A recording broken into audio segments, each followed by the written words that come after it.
Welcome, guys. Welcome. If you're watching this on the watch back.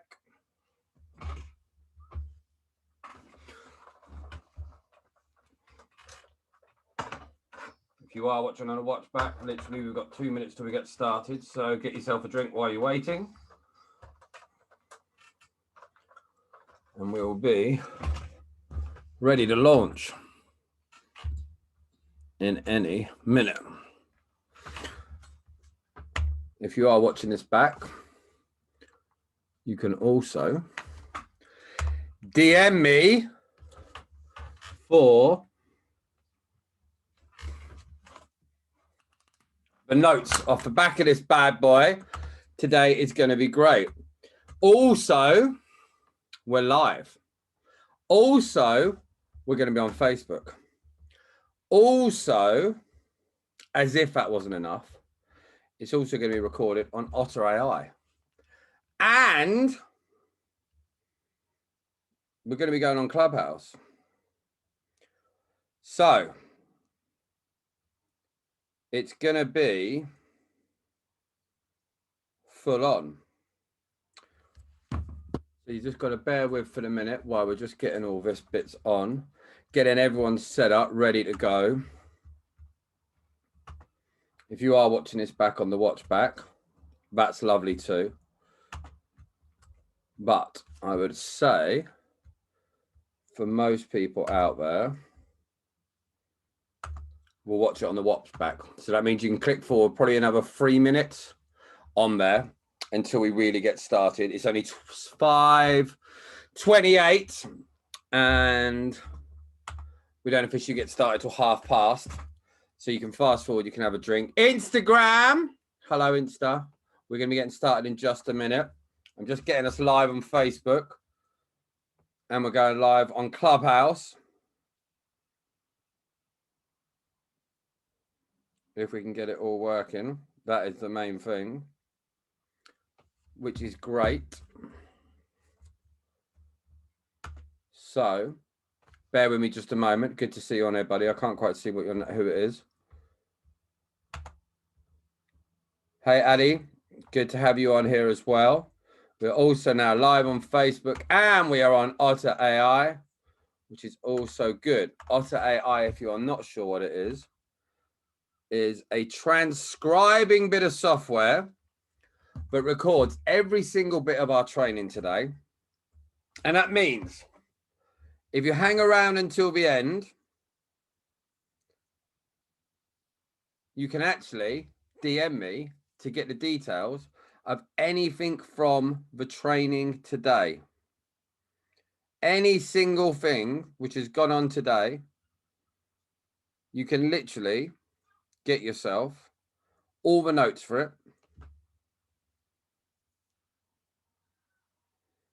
And you can have them sent to you on your DMs. So we're going to be getting started in a couple of minutes. And yes, that's about right. I am just trying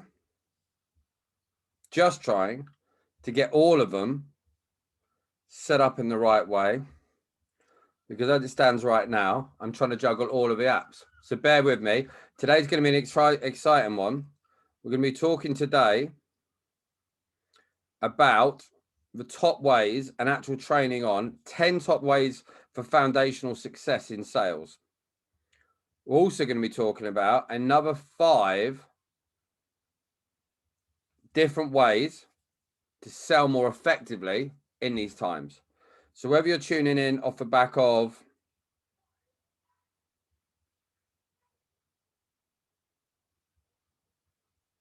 what is going on here? Leave quietly. There we go.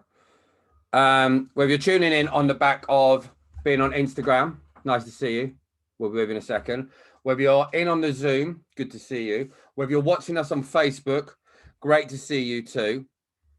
We're going to be getting started. I'm just getting Clubhouse started now. And then that is now live as well. So that means we can get started. So welcome, everybody. Good to have everybody here. And today, right, there we go. Today, we are talking about sales and selling. So this is coming under Instagram, you're with me. Hi. Zoom, good to see you here. Hi. If you're watching this back on Zoom later for the recording, that's great as well. Clubhouse people, good to have you here. That's great. So today's going to be live training on sales and selling. We're going to be covering over the next 60 minutes an in-depth way of navigating sales, getting your foundations right for the best possible sales success. And at the end of that, I'm going to give a further 5 different things to use to master in sales in 2021. So make sure you hang around for the end of that as well. Now, this is all being transcribed through the wonderful Otter AI, which if anyone doesn't know what that is a fantastic bit of kit.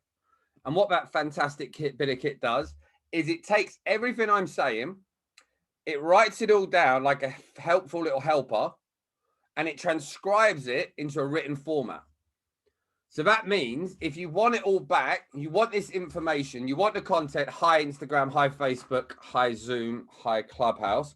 If you want what I'm talking about, if you want the actual notes from today, you can actually get them. All you've got to do is hang around till the end and I'll tell you what word you've got to message me. Because otherwise, if I tell you the message now, you wouldn't have to tune in. Hello, Chicago. So wherever you tune in from Clubhouse, whether you are on Instagram, whether you're on Facebook Live, whether you are on Zoom, I value you all. There is going to be some really cool stuff we're going to manage to go through. Hi, everyone I can see. Hi, Peggy. Hi, Lord Awesome. Good to see you on there. Clubhouse people, you've got plenty of you guys here as well. So it's good to see Katrina and Tyler and Varun. Good names. I'll tell you what, there's a lot of cool names on Clubhouse. So we're going to get into it. So what's the aim for today? Well, the aim today is to try and give you a little bit more understanding, a little bit more knowledge, a little bit more va-va-voom within your sales and your sales business. So this is going to be suitable if you are a salesperson, whether you're a business owner, whether you're an entrepreneur, whether you're a solopreneur, whether you're just someone who's thinking about setting up your own business. Sales and selling all comes hand in hand. It's all part of the same thing, right? Tell me a business that doesn't involve having sales and selling. I'd be amazed because it always goes on. Whether we consciously accept the fact that we're selling, whether we consciously accept the fact that you're in sales, we're all doing some degree of sales, whether that's selling your parents on what you could have got as a kid, whether you're selling your partner on where you're going to go out for dinner tonight, it's all the same thing. Now, the difference between being effective in sales, in business, and the people out there that are ineffective, you can normally see by the results. And what we want to do, hi everyone, is I want to make sure that people have got the foundations right. And at the end, I'm going to give you a further 5, which are some of the hidden little gems that I use to really get the results out there. Now, for any of you who don't know who I am, which I'd be amazed because why else would you be here? Instagram people, Facebook people, Zoom people, and Clubhouse people, I'm David the Sales Angel. I'm a sales and business coach, and I've got clients in 8 countries, and I'm pretty loud. And I used to really suck at sales. So the whole idea behind this is I show people the path that I took from sucking at sales to getting good at sales without that weird, icky feeling about selling. A lot of people are put off by the whole idea of sales and selling. They freak out the back of it, not sure what they're going to do. They don't know where to navigate. They feel weird going in and asking for the money. What I want to do is take a little bit of that pain away today. Now, I'll tell you all this for absolutely nothing. This is free. There is no big sales pitch at the end of this. I'll give you a website. You want to look at something more, you can do. But my aim today, my only aim for today is selfishly, it gives me some great content to repurpose. Won't lie about that. But for you lot out there, I want to give you some tools that you can go off and use. Some of this stuff you might use already. Some of this stuff you might never have used. But overall, if you get this in the right order, if we get things set in the right way, you're going to be in a position where you're just going to get better results. Typically with what I do at the moment, typically with what I work on at the moment, with people that I help, a lot of the time it's the tweaks and the foundations that we've got that are just off center. And if our foundations are off center, it really makes it hard work to get the big results. And I'll tell you why. Anyone who drives a car can recognize this. You're driving down the road and the steering wheel suddenly starts to shake because the tracking's just out on those wheels. They're not perfectly aligned. So it's fine at low speed. And this is the same with your foundations in sales. If at low speed and low results, you're not that great with your foundations, no one really notices. They really don't. Because we're below the radar. You don't even notice it sometimes. Just because you're doing so many activities. You're busy all the time. You're trying to get the deals. You're trying to find the people. You're trying to do this and we're trying to do that. Now imagine for a minute if we can get you to the stage and help you get to the stage where you get 30, 50, 100% increase in your sales. What that looks like. It looks like a number of things. One, it could look like a massive increase in deals being brought in the door. That's our first place, right? Just by bringing in more clients can put us to the stage that we get more business. But there's other areas as well. We get better at referrals, right? We get better at bringing business in from our existing clients. Everyone out there I know, I don't know a single business that can't tweak a little bit better on referrals. Even I can, because we're trying to do so many things. So the aim today is to come out of this and give us a better idea how we can handle some of those objections without freaking out. Because no one minds handling objections. We just don't want to feel uncomfortable when we do it. We don't want to feel like we're pressurizing people when we do it. And there's really no reason to.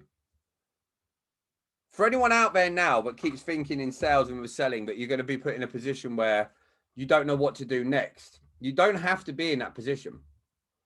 It's about getting the proper preparation that you need to get the results out of what you do so you can get to your optimum performance. And most people don't even get to that level. Most people in sales and selling and business are just scraping the surface. If you look at something in sports, look at someone who's at the top of their game. Look at a musician strumming away on the guitar. You're not going to get to the top of your thing by practicing the guitar for what, a year, and thinking you're going to be the world's greatest. No one's going to expect that, are they? But for some reason in sales, people hold off. They stop after they've done that. So we're going to start with that. Like I said, if you hang around to the end, I'm going to give you a word to send me. And if you want that, you will get all of this transcribed. Everything we're talking about today is being recorded on our wonderful Otter AI. And that will be sent over to you so that you can see in more detail anything out there. And we're going to be going through steps. So this means you don't have to take any notes. How about that? No notes taken. If you want to write something down, do. But this is all being recorded. Stay to the end and get it sent over. So we're going to jump into it. We're going to start with our 10. We're going to start with our 10. And this is going to be our isolators. These are going to be the base foundations.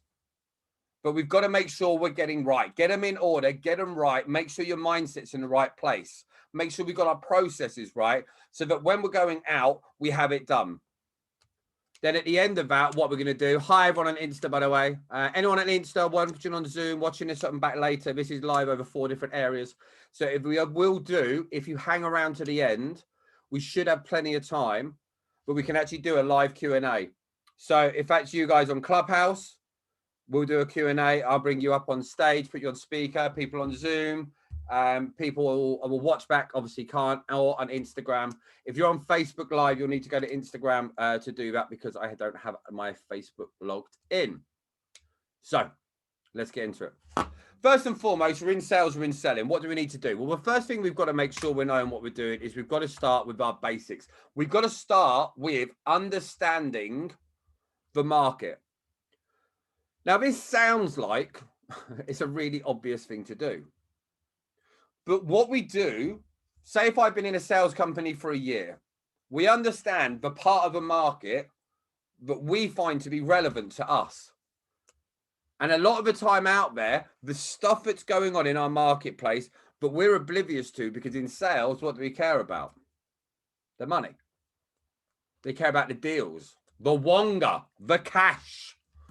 So actually, we've got to take a step back sometimes. We need to look at what the market's saying, what's going on with the market and where we are. If you don't understand who you're selling to, and the way that they're buying and the way the competition's actually selling at the moment, we become out of date. Now, there's a couple of things you can do. One, you do it yourself. You keep your ear to the ground and you keep up to date. This is the best possible way to do it. Two, you just follow what the other people are doing. One thing I do recommend, which is extremely sneaky, is you take time to check out what your competition is doing. I've said it, and I am not at all sorry for saying it.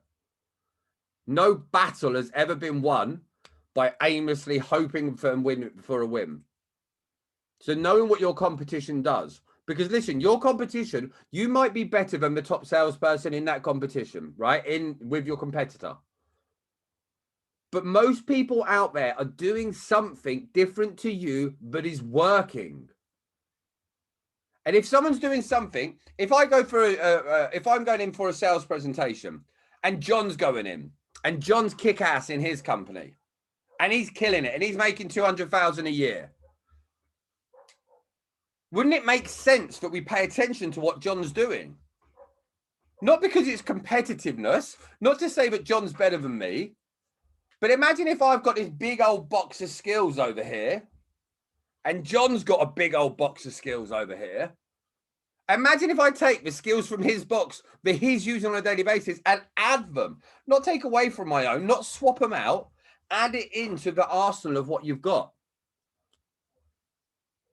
So think about this. When was the last time you took that time to work it out? Whether you're at a networking event and you're asking great questions, you're working out how they're selling.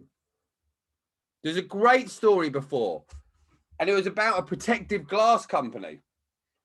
And you've got this guy, and he's a top sales guy, and he's outsold everybody in the company all year long. Outsold absolutely every single person in the company by like 4-1. And they say to him, we need you to tell us what you do. And he said, it's really easy. He said, I walk in, I pick up a big old bit of hammer. For you on Clubhouse, I'm holding up a camera just in case. And you got a big bit of glass. This is not a big bit of glass. It's a notepad. This is near as damn it. And he said, I stand right in front of him with no goggles on, no mask on, nothing else. And I grab the hammer and I bang. And I smash the hammer down. They freak out. Oh, you can't do that. That could have got in my eye. Not with our glass. He gets all the orders. So what happens now? Everyone in that sales company goes out and does what? Increases their sales. They increase their results. They perform better because of it. But guess what happened? The end of that year comes to the end of the year. Same guy, head and shoulders above the rest of everyone else. Why is that? Because he done something different again. So they bring him in. Let's say his name's Dwayne. Bring him in. Dwayne, we need to have a chat with you, Dwayne. How come this year you're head and shoulders above everybody else again? He's like, well, last year I told you. And everyone out went, I had a great year, didn't they? They went, yeah, they had a great year. Everyone's had the best year ever, even you. He said, well, you've got 100 people that work here and they've all done better based on the things that I did. I'll share with you what I did this year to beat them again, but I want a commission based on everything that they do extra. The boss says, that's unfair. We already pay you a great commission. He said, you do. But if I have a skill here now, which is going to help 100 people sell more effectively, do you want it as long as it works? And they say, well, of course we do. So they say, what did you do? He said, this time I would walk in, I'd hand them the piece of glass, the protective glass. He said, I'd flick the hammer about. I'm holding a camera for you on Clubhouse. And instead of hitting it myself, I would hand them the glass. And I'd hand them the hammer. And I'd say to them, you hit it as hard as you can. And every single time I did that, they would take the biggest boom of swings because they wanted to prove me wrong. So what happened then? The glass didn't break. The safety glass was safe. So then they handed over all this money. So what's the lesson here? The business was right to keep evolving, right? The business was right to do that. Because if they didn't go off and keep evolving, they would have been left behind. But even when they kept evolving, someone else was already thinking of the next thing, thinking of the next plan. And that is worth huge money. And it's naive to think when we're in our little units, within our businesses, but there isn't someone out there right now who's more hungry, more passionate, more driven than you are. It's just a fact. If you're at the top of your tree, someone up there is trying to get to your spot. They're working hard, they're grafting more, they're pushing for more, they're trying new things. So know your market is our first point, which we have to make sure we're looking at. Work out other things. What are your current challenges? Lockdown, Corona, all this stuff makes a dramatic difference. But have you looked at it through your client's eyes? If you haven't looked through your client's eyes, how do you know what they are seeing? What the problems are? And I'm not talking here about when you phone up and they give you an objection. I'm talking about actually going out before you're pitching people, finding out where the problems lie. What can make their life easier? What could you do today for that person which will help it? Now, once you've got that in play, it's a lot easier to know exactly where you stand. So understand your market. That was point number one. Next up, we're going into point number two. We've got to focus on the market. Whatever your industry is, whatever your market is, it deserves your full and undivided attention. If you do not give it your full and undivided attention, the change and adaptations that happen within your market, you will miss out and you will fall behind. You'll go from being in the top 3, 4 people within your company to being in the bottom 20 within a year. Because if you always do what you've always done, you will not always get what you've always got in this case. There are people out there that believe that the internet was a fad. Which, look at us now. We're talking over Clubhouse, Instagram, Facebook Live, and we're talking to people on Zoom. Right? So if we're talking to all these people right now, I think it's fair to say that the internet is not a fad. Back in the 1900s, anyone who knows what the patent office is in America, this is any time you create something, the patent office, you'd go and you put a patent on this piece of equipment to stop someone else replicating it. They wrote to the president in I believe it was like 1915, something stupid, or might be like, say 1930. And the arrogance of this guy, he wrote a letter in saying, "Dear Mr. President, we should close down to save money the patent office because everything that could possibly be created has already been created." The arrogance of that man to say we will never create another thing. But we're doing it in our industry right now. We're doing it in our roles right now. We are not focused on what is coming out. Now, you shouldn't keep chasing all the rabbits that are out there, but we've got to look at what's going on in our industry. There are tools out there right now that can make your life easier through automation. Does it mean you need to become redundant in sales? No. But if you've got something which can save you 10% of your time, and that means you can spend 10% more time being productive with your clients, with your buyers, doing IPAs, income producing activities, bringing money, bringing the dollar in the door, it makes sense to do that. Look at things like VAs. I've got VAs, incredible. And they work fantastically well. They're trainable and they free up a huge amount of my time to do more IPAs. What does that enable me to do? It enables me to bring more business in the door, it enables me to do lives. It enables me to be on more calls, more conversations, to impact more lives. And if your goal is to impact, knowing your market, knowing the changes in that market, knowing the adaptations, outsourcing it to people who know better than you, it makes a massive difference to what you do. And when you focus on things, when you focus on your market, when you're focusing on the right leads and you're getting the right people in the door because you know your market so well, you can become so much more effective. And if that feels alien to anyone at the moment, that's because you're not focusing on the right part of your market. Here's a quote, something I'll give you. Most people laugh at this one. Do you know the most expensive watermelons ever sold for 2 watermelons was $8,000? That's what someone paid for some genetically modified watermelons. Now, if someone out there has spent the money, $8,000 to buy 2 watermelons, there's people out there that can buy our products. Yes. Hi, Dr. Tess. Yes, watermelons. They paid $8,000 for 2 watermelons because they were genetically modified. If you ever get to a stage where you think you know everything about your market, you have to get our head out of our backsides into a book, into understanding what's going on in the world. Because the markets are always evolving. Whether it's something about NFTs, whether you're going to be reading something about cryptos, whether you care about cryptos is not the point. Knowing your marketplace, because if cryptos go big in your industry, you want to be the first one to react. You want to be the first person to implement so that you're ahead of a curveball. Okay, so number 1, we'll understand the market. Number 2, focusing on our market. Number 3, leveraging up our CRMs. We're only going to sit on this for a short amount of time because not everyone's using CRMs. So CRM is your custom relationship manager. This is your cool bit of kit like HubSpot or Salesforce that give you full transparency to where your leads are, what they are doing, where they are in the process, and where they can go. Use HubSpot and it's free. Like, it's free. And then anyone who contacts you, you can have it linked up. I use ClickFunnels for a load of my landing pages. You go to thesalesangel.club, mastersales.club, thesalesangel.com, any of these sites. They're all linked through ClickFunnels. And if someone enters their details, it goes straight through to my CRM.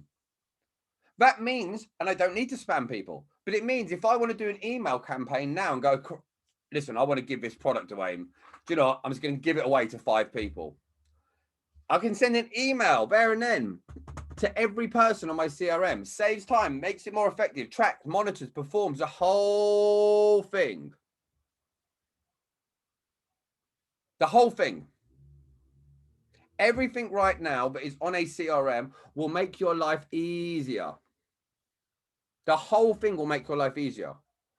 And it won't take a lot of your time. It will enable you to be freed up, to be more effective, to stay doing your IPAs, your income producing activities. If you are not doing IPAs on a daily basis, you are going to fail within your business. How many businesses does anyone here know but don't want money coming in the door, but don't require some sort of deals? There are businesses that can survive now, but no business in its early creation would survive excuse me, would survive without that money coming in the door. So we need to adapt. We need to make sure we're taking those steps.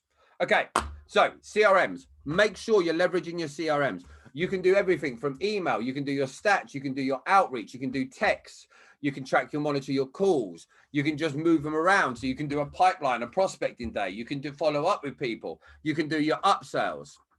You can do absolutely everything all on a CRM and it's not costing you anything. And even if you do, you can add a bolt-on into it. You can click from screen for your phone calls so you don't have to dial any numbers. It automatically logs your calls and records your calls so you can use them for training. So that's our next step. We're going to start heating it up a little bit now. We're going to start going through the actual things you can use. Okay? Next up, we've got to make sure that we are listening to our prospect. Now, the reason I bring this up now is because too many people don't. I spoke to someone today, and one of the interesting things out there, if you're on Clubhouse, you're on Zoom, you're on Insta or Facebook Live, one of the big things here, which people have to get right. Everyone out there thinks they listen to their prospects, but here's another one for you. How many times have you been in a sales process where you were the buyer and you didn't feel that you were being listened to? It happens all the time. And here's the thing, because it happens all the time, actually, you need to realize that they think genuinely that they are listening to everybody else. So if everyone thinks that they are always listening, but we've all experienced that people weren't listening, there's a breakdown in communication. And the breakdown starts with us. When we are paying attention to our prospects, when we are paying attention to our buyers, when we are paying attention to people out there that can pay our wages, fuel your business, grow your life just by serving them what they need, you can quite easily jump every single thing that you do. But when we say about listening to that prospect, when we say about hearing that prospect, what we're actually talking about is being able to listen to understand, write this one down, not listen to reply. Listening to understand, not listening to reply. Now, why is this so important? I'll tell you exactly why. Everybody out there has been in that situation when they're talking to someone and you're chatting away and they can see them, they're dying to just talk to you. They're dying just to tell you their thoughts. They're dying to just pipe up and tell you what they're not listening to you. They're trying to prove their knowledge, prove their worth, prove that they understand life in general. That's not what we want. We would have to become at the top of our game, listen to understand. Now, even if you have heard something 100 times before, it makes no difference. This person is talking to you. They're talking to you about this problem. They're opening up. They're being honest. They're being truthful. And people in sales and within business always moaning to get too many what? Objections. Too many hurdles. If we spent less time rushing through our pitches to get to the close, we wouldn't get as many objections, which means you would have a happier life. But we're caught up in the process. We're caught in, I need to speak to X amount of people. But actually what we need to do is we need to give people our all.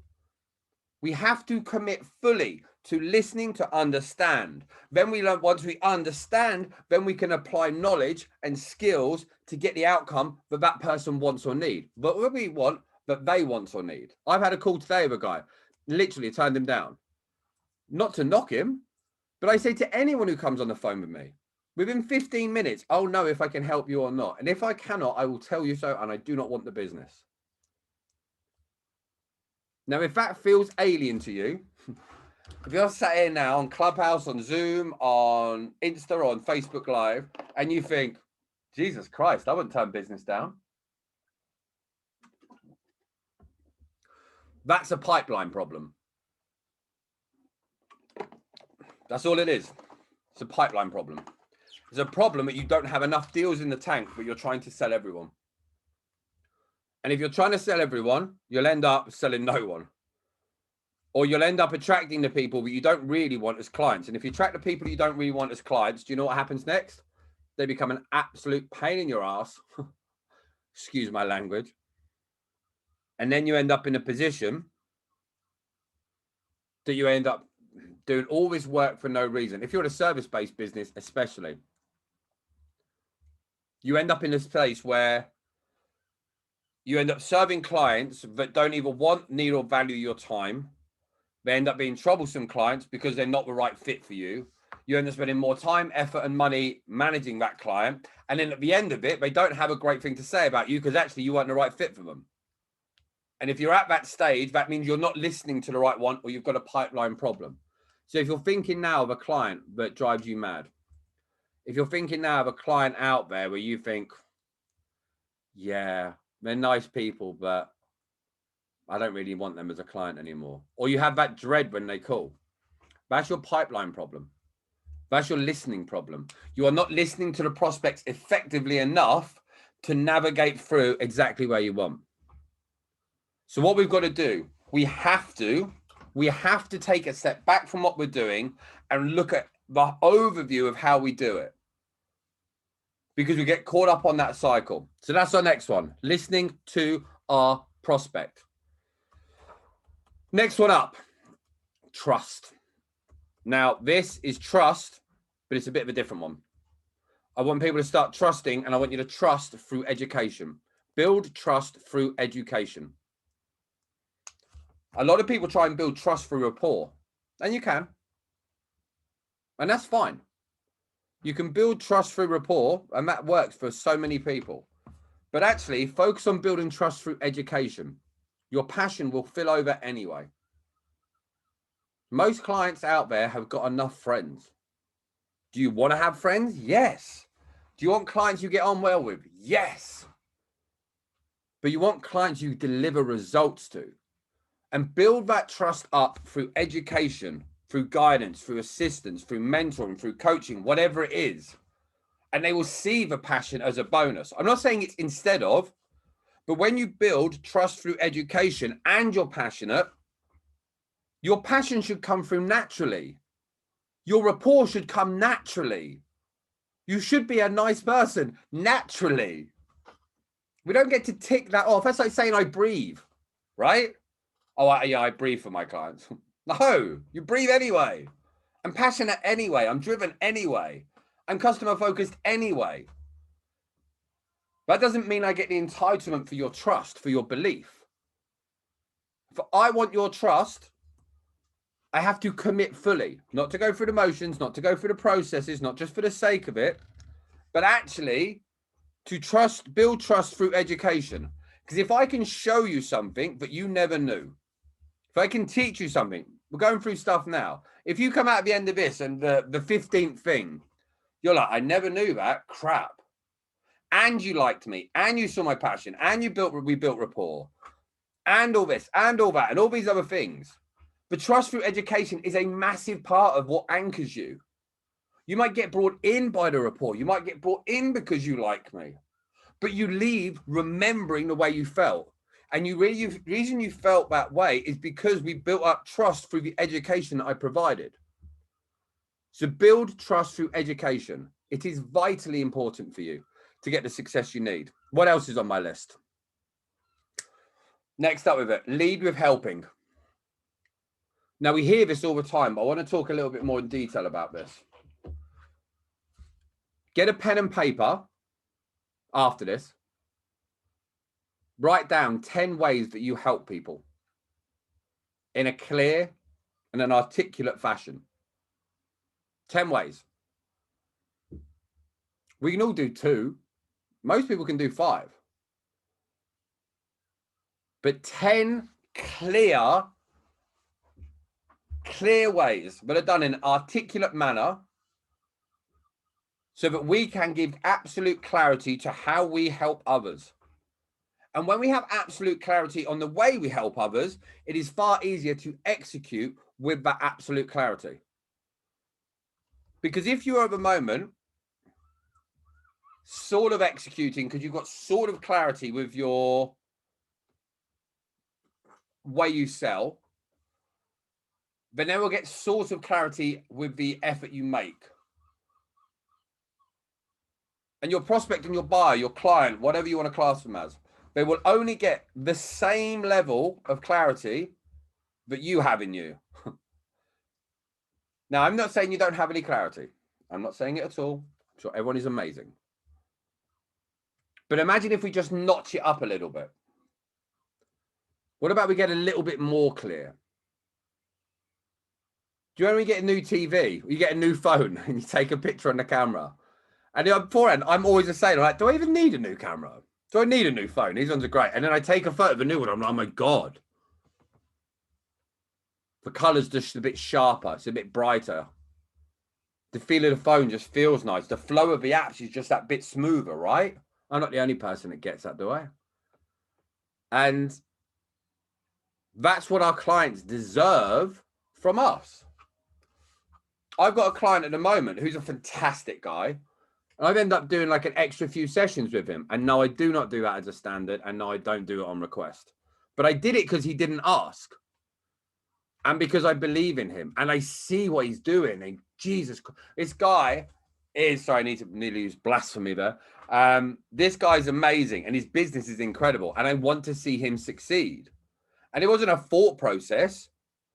But leading through helping just goes to that stage. And I know with this guy, but when he gets back on top, when he gets to the level which he will 100% be at in the next 6 weeks, he will value that time and effort what we put into that.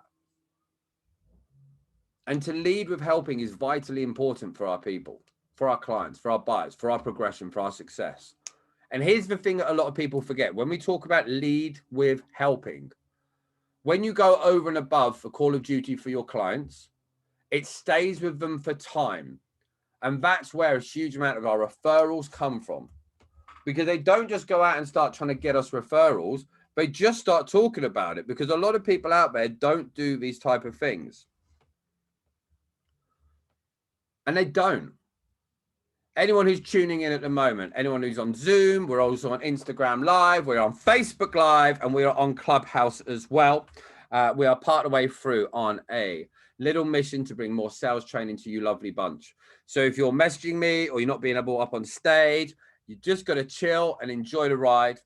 We are on 1, 2, 3, 4, 5. We're 6 through. I've got another 4 in this. And then I've got 5 killer things, including how to sell with no, how to be ready for the yes, some cool stuff about the competitions, how to sell through stories, loads of cool stuff. So stick with me on this. If you are at the stage when you do jump out, unlucky. But if you stay till the end, all of this is being transcribed to Utter AI. And it literally is writing down every word I say. So each of this, the steps to understanding, the breakdowns, everything out there, if you hang around till the end and you put in the comments, what's the magic word? Or whatever we end up doing, then I'll send over to you the whole transcription so you can go and use it. And I hope you find it of use. So let's carry on. This one's a really important one. And this is where a huge amount of people in sales and selling completely screw up. And I would love if we had a stat on this one. Every time you end an interaction based around sales or marketing, so say, for example, it's an outreach phone call. It's a face-to-face meeting, right? When we end that, ensure there is a clear step, an action step to be used after that point. Too many people leave it completely blank, completely open. Let's talk about it like this. Imagine you're a doctor and I go in for surgery. I go in and see my doctor. My doctor's sat me down. He's talked about what's going to happen next. He spoke about the surgery and he's put my mind at ease. What happens when you leave the doctor's? Straight booking you in. Next appointment will be on. This is what's going to happen next. If we are going for a cycle where I've got John and John's talking to me about my project. And if we look at it from where we are now to the very end of the project, might be a year away. And we just leave it completely open. Oh, they'll come back to me as and when. Now they might. And they will have the best intentions to do it. But for the vast majority of people, life gets in the way. And as you have their attention right there and then, you're there right now with that person in the room, on the phone, on FaceTime, on a Zoom. Okay, cool. What we're going to do next will be here. Or you say to them, okay, great. What's your next step from today? And as soon as that happens, as soon as that all comes out, as soon as that is done, it is sealed in people's heads a lot more. And we have to make sure we're doing this more often. And the reason being that so many people don't do it is because they're nervous. Nervous of rejection. No one want to feel pressured. But what you're doing is you're actually letting a huge amount of your clients down by not doing it. And they're left in limbo. Now let's look at it completely straight. Let's rip back the Band-Aid and talk about it for a minute. Will someone maybe moan at you? Oh, I don't want to feel pressured. Yes, they might.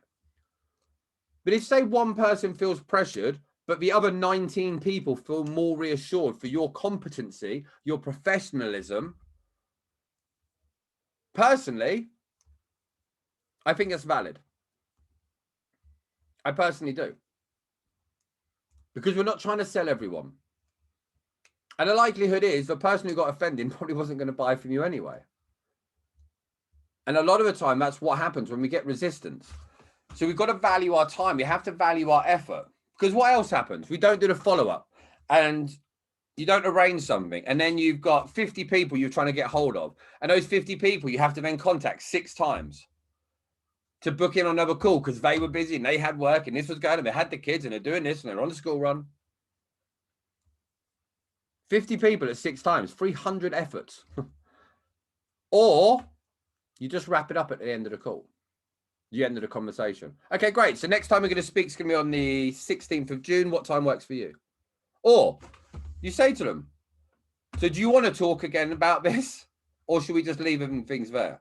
Because you don't have to pressure people to do it. What you don't want to do is you don't want to just leave everything open-ended so that it's left just randomly to fate.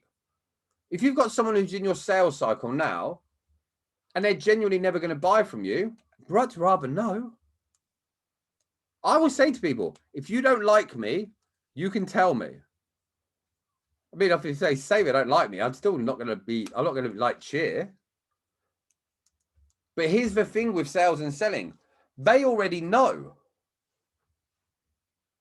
In sales and selling, the salesperson, the business owner, the entrepreneur, the solopreneur, the person doing the presenting is normally what? The last one to know.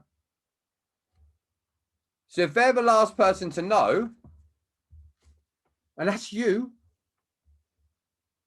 wouldn't you rather know? I definitely would. Because it saves wasting your time. And if they don't feel comfortable talking to you now, they're not going to answer later. And then you end up being that annoying person when the phone rings. They're like, oh, not them again. You don't want to be that guy, that lady. Like, you're amazing. Be who you are. But be competent in what we do. Okay.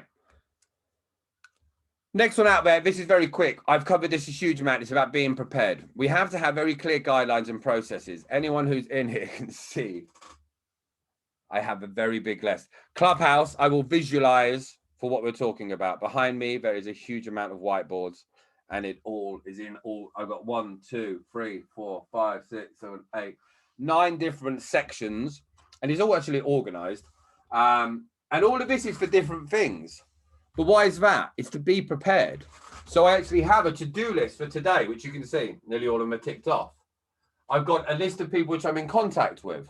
I've got some people I'm doing follow-up with. There's different things going on with prospecting, with VAs and products. There's some other stuff I'm doing here. These are some daily checklists I have. This increased my productivity by around about 50% to 60% when I started doing it. And I tell you this much, if you don't take the time to be prepared now, you pay for it later by a lack of effectiveness. Now, it doesn't mean you can't make a business, but when we're talking about becoming our potential, like becoming all that we can, that's what I want to. Do I want to work myself into the ground? No. But some days I can do more in 4 hours than I used to do in 8. What does that tell me? When the sun comes out, I live right next to the sea. If I can get 4 hours work done, 8 hours work done in 4, wrong way around, right? And I'm getting more effective work done within 4 hours than I used to in 8. I can go paddleboarding and still get, my business doesn't suffer. We get more organized about what we've done. Get a battle plan. It is far better to be a warrior in the garden than a gardener in a battle. And there's another great saying from the Spartans of sweat more in practice, bleed less in battle. And I think preparation is a big part of that. Structure, guidance, understanding, knowing where you are. And as you scale your business, that will transcend down to your teams. Oh, by the way, if anyone on here has got sales teams, reach out to me for a demo on a ridiculously good platform. But trained your guys up, I have. It's unbelievable. Okay, so last 2 on this, then we're going to get some good stuff. Okay, so stick with me on these. This one's really important. Imagine for a minute, we're sat in a cab and the driver is driving down the road saying, I don't want to crash. I don't want to crash. I don't want to crash. I don't want to crash. I don't want to crash. I don't want to crash. That would not be an enjoyable journey. I think we can all agree. No one would want that. But we do this in our own lives. We aimlessly go around on what we're doing. It's exactly the same in sales presentations and business. Yes, it sounds a little bit out there, but you need to visualize your successes. But it does make a difference. And you've got to have a thought. No one goes into a sales presentation blank. So you have a choice. You're either going to be going into it with a positive outset, a positive mindset, with a determination and a practical steps on, this is what I'm going to do. This is how I'm going to do it. That's what's going to be the outcome. Or you're going to aimlessly just wander through it. And if you aimlessly wander through it, people of Clubhouse, people of Instagram, Zoom, Facebook Live, the likelihood that you're going to get the result you want is extremely slim. So know the outcome that you've got. Now, on the flip side of that, if you're in sales, for example, let's talk about outbound sales just for a minute. So imagine we're out making phone calls, or you've got people in your team making phone calls. And they just you just put them in front of a database and they've got the headset on and they're calling up. Yeah, call those leads. That wouldn't work. Right, I want you to call these people and here's the goal. I want you to contact these company and I want you to find out if they do X, if they do Y, if we could do this, if we could do that. After that, once you've done it, set up an appointment and blah, blah, blah, blah. That is going to be more effective. Oh, hi, Tristan. Hi, Samantha. That will be more effective than just going into it aimlessly and blindly and hoping that things are going to work. Like we said earlier, sweat more in practice, bleed less in battle. Knowing the outcome, does that mean you're going to get every single one? No. But in the same way, if you're a boxer and you're getting into the ring and you're like, oh, I really don't want to get knocked out, compared to someone who's laser beam, white hot, passionately focused, because they practice to an inch of their life of every single situation that could possibly come across their path, to know exactly what they could do, exactly what they're going to happen. And even into a fact of, if I get knocked down, this is what I'm going to do. I'm going to take the count to 7. I'm going to gain my composure. I'm going to be up on 8, attack gloves on 9. I'm back into the fight. That's a far better plan than I'm just going to go out there and knock them all out and hope for the best.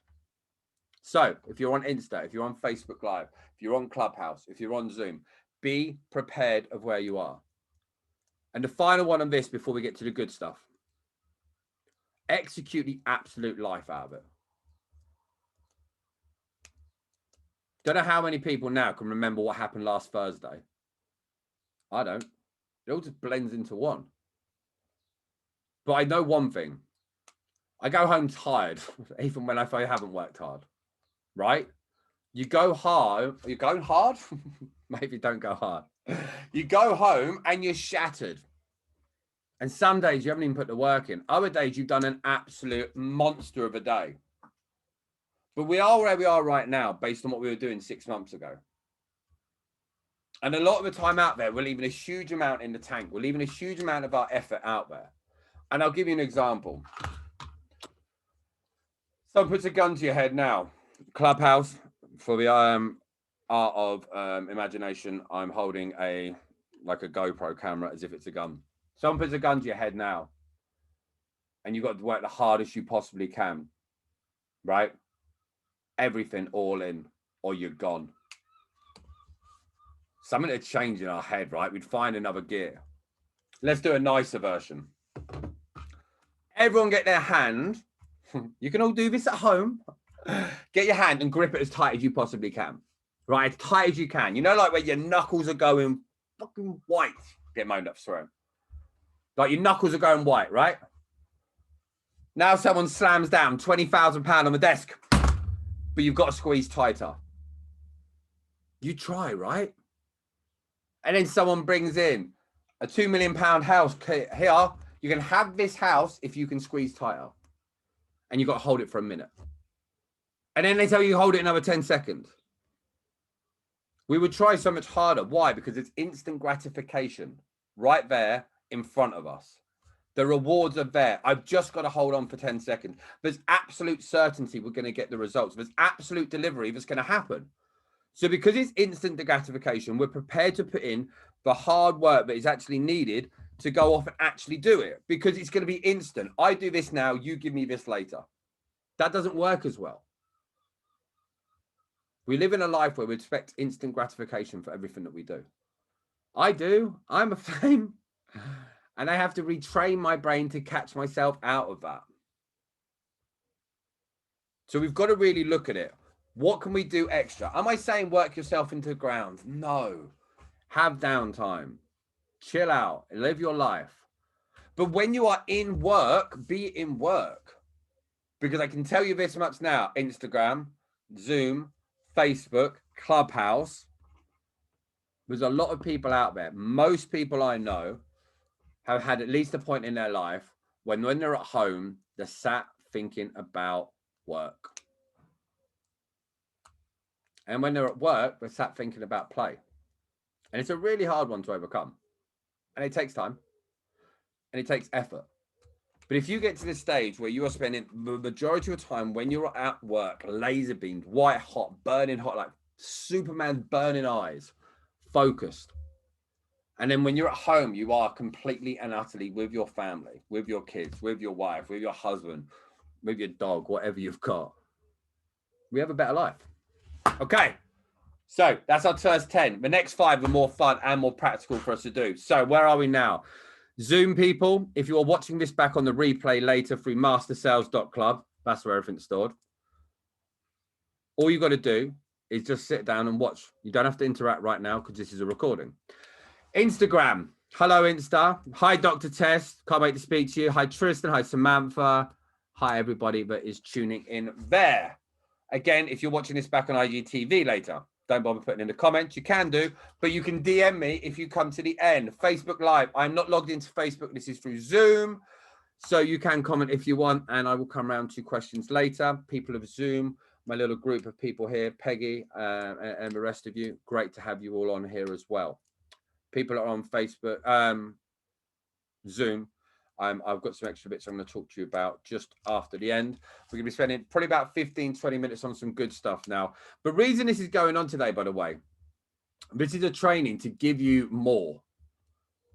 The trainings that are on mastersales.club now, there's 2 hours worth of free training, of actual coaching for free. Like you can literally spend 2 hours for free rather than pay me 160 quid for it. Do I like money? Yeah, of course I do. But I guilt people into hiring me. Because I give people so much stuff for free. They're like, I need to pay them. Because if this is the free stuff, imagine what the paid stuff's going to be. And it's that good. And believe me, there's plenty in the tank. The stuff that I'm giving out here, we're talking literally less than 1% of what you can potentially learn over the space of the next 60 to 120 days from what I do.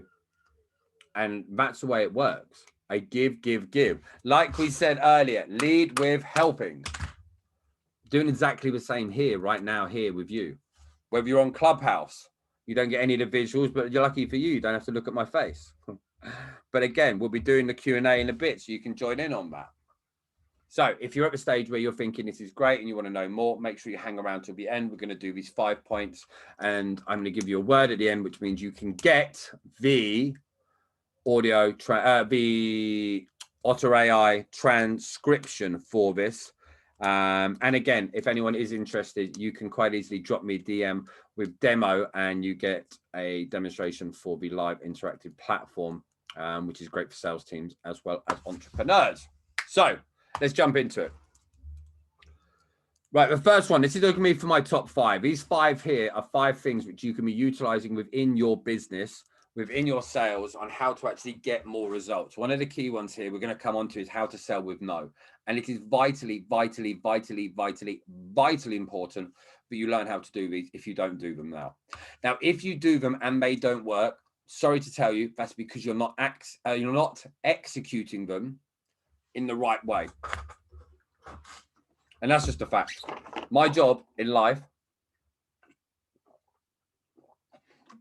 is 1, to be permanently dehydrated, because I definitely feel that. But 2 is not. That's very kind. Sorry, someone just wrote in the group for me. I don't know what I love more about you, your freaking energy or the way you're sharing content still wrapped around you. You're doing great. Thank you, Peggy. You're a rock star. Can't wait to have you started.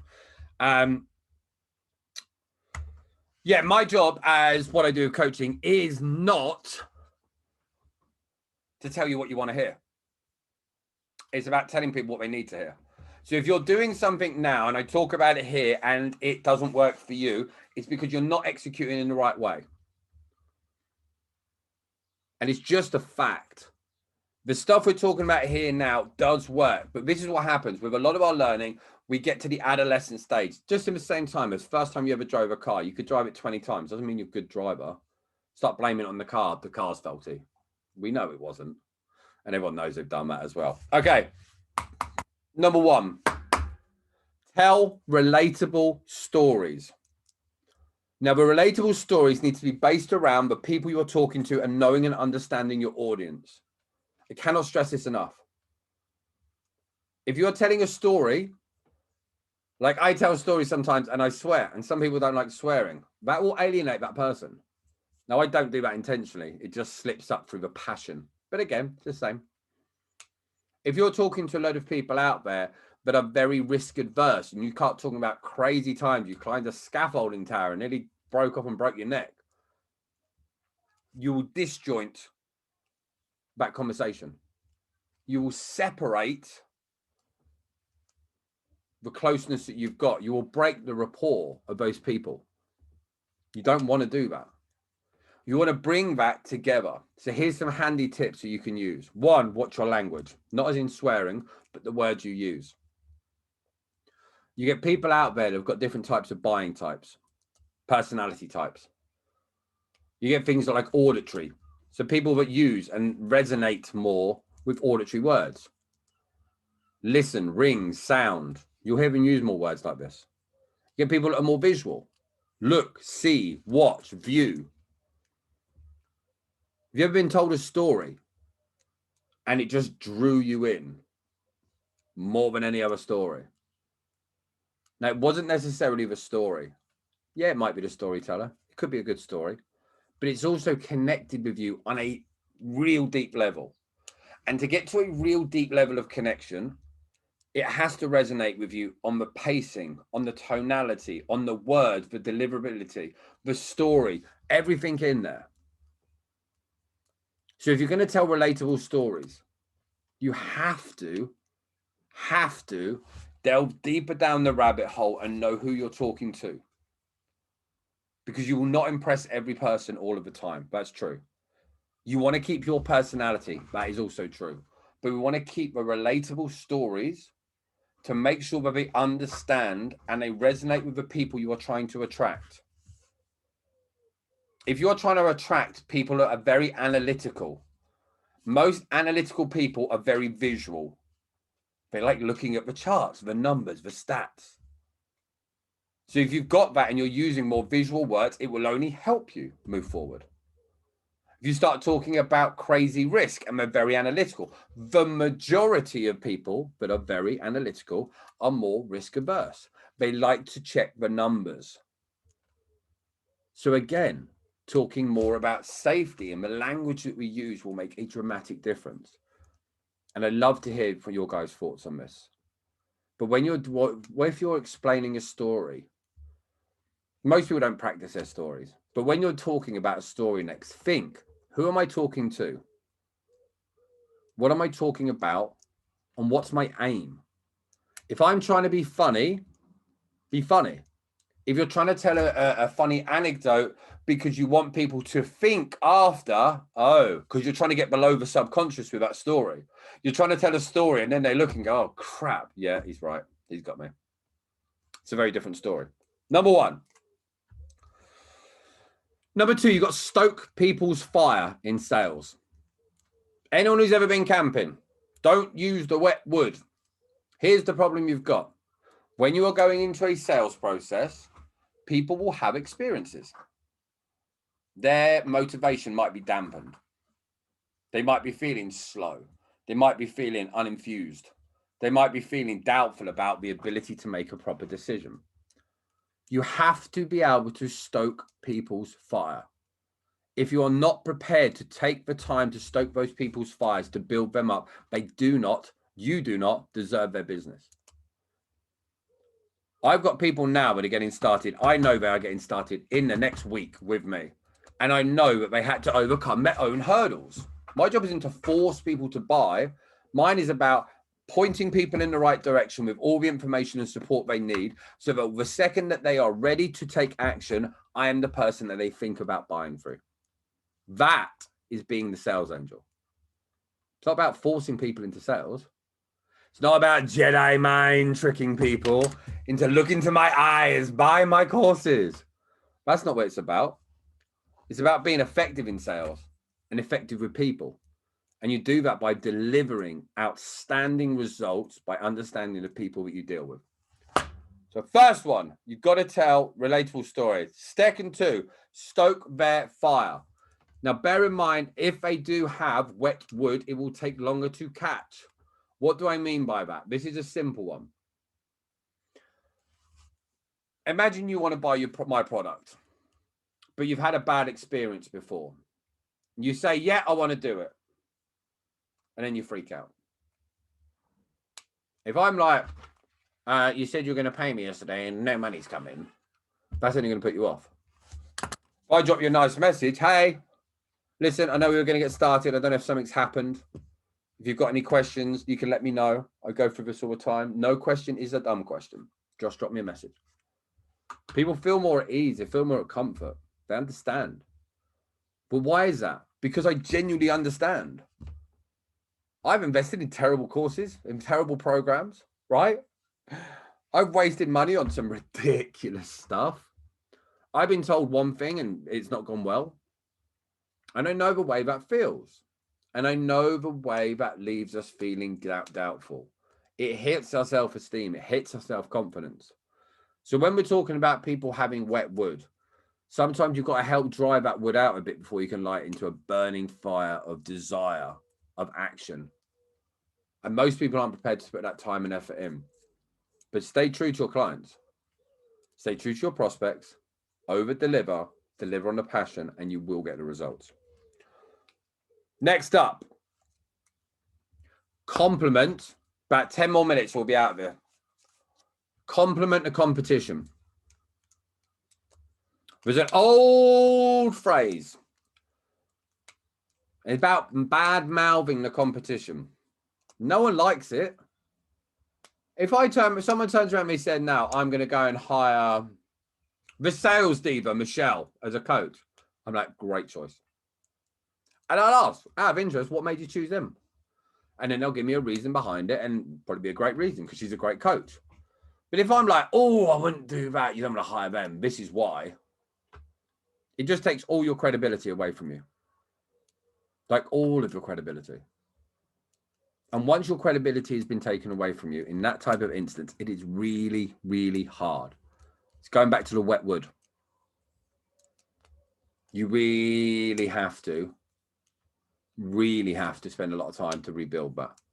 And it's just not worth the hassle. So don't badmouth your competition. Now, don't send people to your competition, but there's a very big gap between saying something terrible about someone and just being eloquent. Now, you can say okay things about your clients, but say eloquent things about you. And that's the big problem we've got. The majority of the time, we only ever say good things about ourselves, never great. But you've got to work out how you say those good things without sounding like a complete arse. How can you talk well about yourself, not pull down the opposition, the competitors, but still make you shine? And it's the wording that we use. If someone says to me, I'm looking to use ABC, great. If you've done your research and you think they're a great fit for you, then I wish you all the best. One thing I would say from people that have gone with them and people have gone with me, some have done really well. But the main reason people stay with me is because of, I'm the guy who goes the extra mile. I'm the guy that gives them a no BS approach. I'm the guy that's got the 20 years experience that gives them support. And it just comes down to whether you find that to be a massive draw or if you want to go with them. That's a very different conversation to have with people. If you're going to spend the time bashing the opposition and they bash you, all you end up doing is alienating the people that are out there. Okay. So last couple of points I want to run through in a minute. This one here, sell with a no. If you do not currently sell using the no, use it. It is so simple and so effective. But you have to be mindful of what you are trying to do. You have to be mindful about what is actually going on and what you're trying to actually achieve. If you're all pent up, if you're all tight, if you're all rigid in sales, and you can't flow like water, I've got a very creaky chair. If you can't flow like water, people will resist what you do. Now, if you're finding that you get objections all the time, use no. And ask a simple question. Would you have any objections to? Such a simple phrase. Such a simple phrase to say. So someone gives you an objection. I want to buy this camera. I'm holding up Clubhouse people on these waterproof cameras. And say I want to sell it. And I say to John comes along. I like your camera.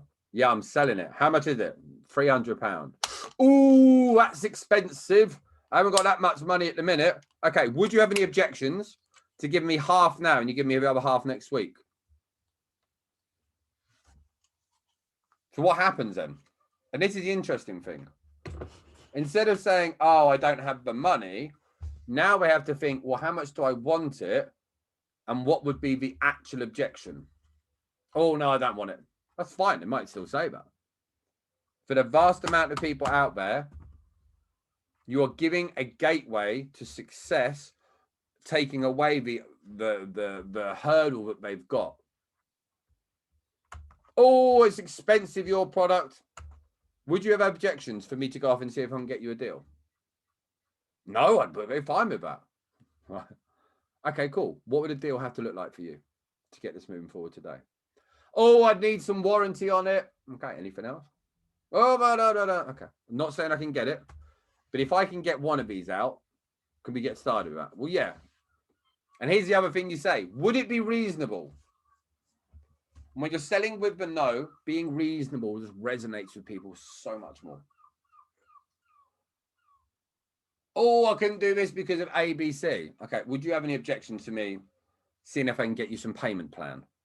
Would you have any objections to me seeing if I can get it delivered for you? Would you have any objection to? Would you have any objection to? And say, oh, no, I wouldn't have any objection to ABC. Okay, well, would it be reasonable to say that if I can't get all of that, but we can get halfway there, but we could still get started? Would that be reasonable? So now we've gone from objection, selling with the no, adding on to the end of it, would they be reasonable? Because everyone likes to seem reasonable. And the people that don't probably aren't going to buy your client product anyway. Okay? Last one. And then I'm going to talk to you about something very quickly before we wrap up, so hang around. Be ready for the yes. This sounds so daft, but I've got a fantastic client who literally, for the last month, has been trying to get deals. And 2 weeks in, messaged me and went, oh, they said yes, and I didn't know what to do. If you're new in sales, be prepared for success. Go in with the preparation, go in with the mindset, go in with the idea, the understanding, the expectation that they will say yes. And what you will do after that point. Right, people that are on the live, we're going to be wrapping things up now. If you DM me, Otter, O-T-T-E-R, if you want the transcription for that, we can do it. That's Otter to O-T-T-E-R, and send me a DM on Insta. And if you would like to know more, we do actually have an online interactive platform, and we've got a really good offer at the minute on for coaching. So if you want to know more, drop me a DM. There's only 2 spots on there. I'll be hanging up on you now because I've got to talk to my people on Zoom. Thanks for tuning in. Okay, we've got rid of them. Facebook people, thank you very much for tuning in. This is ending soon. So if you want to know more, drop a comment in under the comments here under Otter, or hit me a DM up with the word Otter, O-T-T-E-R, or drop me a DM with demo if you want to see more about the online platform. Or just drop a question in there and I'll come back to you later. Thanks for tuning in. Okay, definite. LH and Peggy. Great to have you all here. Thank you very much for tuning on. You're very kind. Right, there we go. You're all on there. If you guys have got any questions, this is the time you can ask.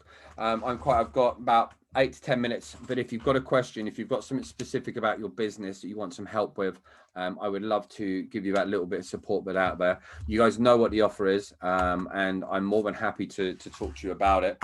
Or if you want to research into a little bit more as well, you can do. What questions do you have at the moment, guys?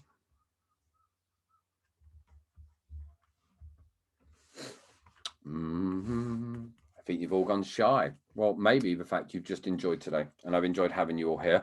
Anyone who's watching back on the replay on this, feel free to go to the 6-figure plus mastery.com.